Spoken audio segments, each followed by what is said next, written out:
L'ombre des interférences étrangères plane désormais sur les campagnes électorales. Les élections européennes qui se dérouleront à la fin du mois n'échappent pas à cette inquiétude.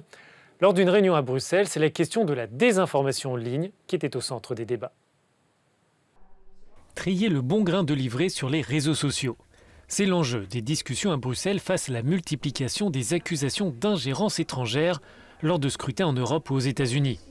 Le débat porte sur les façons de renforcer les moyens pour permettre aux citoyens de faire la différence entre des faits avérés et des infox qui circulent sur le web. De nombreuses personnes semblent penser que les algorithmes tombent du ciel, que c'est divin. En fait, non, les algorithmes sont réalisés par des personnes. Je pense qu'il faut regarder de près les algorithmes, en particulier YouTube, mais pas seulement. Comme ça, nous pourrions voir ce qui se passe, mais les citoyens eux-mêmes, les consommateurs, doivent savoir comment ils sont manipulés. L'Agence européenne de cybersécurité, ENISA, suggère aux États membres d'adopter des législations nationales pour faire face à la désinformation en ligne.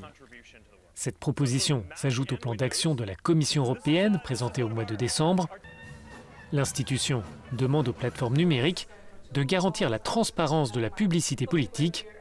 Elle veut aussi pousser les entreprises à fermer les faux comptes actifs sur les réseaux sociaux. C'est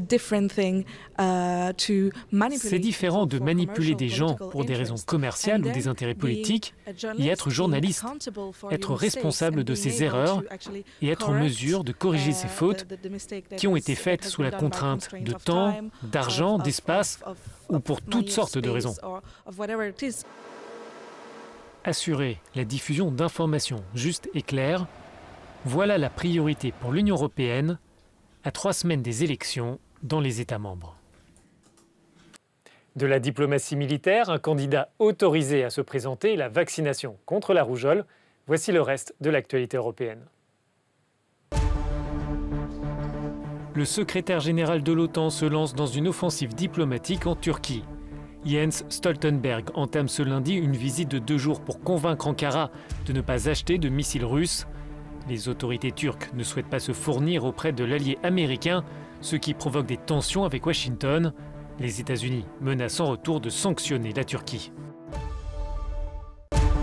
L'ancien président indépendantiste de Catalogne, Carles Puigdemont, est en droit de se présenter aux élections européennes. La Cour suprême espagnole infirme donc la décision de la commission électorale. Les juges estiment que l'exil en Belgique du responsable catalan ne le rend pas inéligible.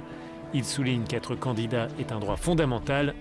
La décision finale doit maintenant être prise par les tribunaux administratifs de Madrid.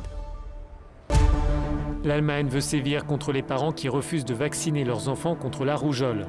Le ministre de la Santé a élaboré un projet de loi qui prévoit une amende de 2 500 € pour les parents qui s'opposent au vaccin. Le texte envisage aussi d'exclure les enfants des crèches et des maternelles. Les débats sont vifs dans le pays et en Europe sur la possibilité de rendre obligatoire ou non la vaccination contre la rougeole.